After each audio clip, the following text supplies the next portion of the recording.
Bon, puisqu'il s'agit d'une bande de copains, je vais parler de trois œuvres qui ont un rapport d'artistes différents. Celui-ci de Jacques Raoult, ce dessin sanguine, c'est un fusain sur papier. Un fusain sur papier avec des tons un petit peu bruns. Celui-ci de Rottenstroh, et puis on terminera sur un des miens là-bas qui est au fond. Ce qui m'intéresse dans les trois et qui ont un rapport, c'est Panchaud a parlé de la profondeur, à juste titre, et je parlerai des valeurs, un thème qui me tient beaucoup à cœur.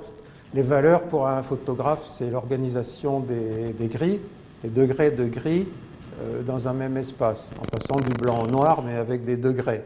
Alors, ce dessin est dans les valeurs plutôt claires, et ce que j'aime beaucoup, c'est qu'il a des nuances. On peut peut-être...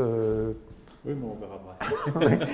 D'accord. Il a beaucoup de nuances, et les blancs courent comme un petit ruisseau, si vous voulez, dans toute la surface du papier, entrecoupés par des rythmes qui me font penser à un artiste que Jacques Raoult aime bien, qui est Jacques Villon, et qui est rythmé, si vous voulez, comme à cette époque où les futuristes ont rythmé leur espace un peu comme s'il était temporalisé, quoi.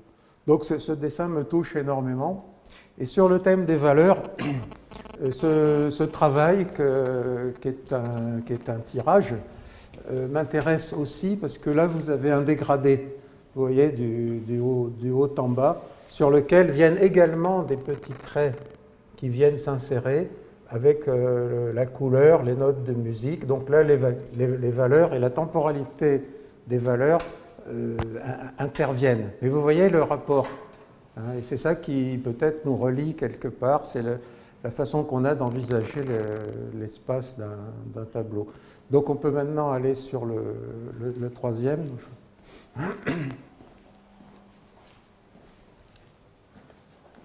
En fait, je prends le thème des valeurs d'une manière humoristique. Il est évident que Michel Morgan, dans le film Les Orgueilleux, le chef opérateur ne l'a pas filmé de cette manière. Il l'a cadré de cette manière. Vous savez, c'est le film avec Gérard Philippe. Mais effectivement, les contrastes dans le film sont beaucoup plus accentués. Donc ce qui est intéressant pour un peintre, c'est de choisir sa gamme de valeurs et de voir qu'est-ce que ça donne. Les blancs de l'oreiller, le gris de l'ombre, le corps, qui normalement n'est pas de cette couleur, mais c'est la magie du film noir et blanc, c'est de donner justement une sorte d'abstraction par rapport à la réalité. Et ça a toujours fasciné certains peintres d'aller au cinéma et de voir des films et de voir comment un art comme le cinéma pouvait insuffler comme ça des idées aux peintres. Simplement, la spécificité du peintre, c'est peut-être d'aller un peu plus loin dans l'organisation des valeurs.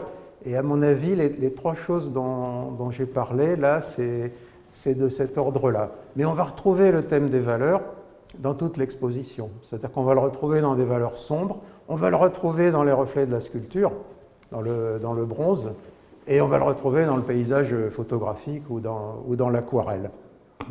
Point.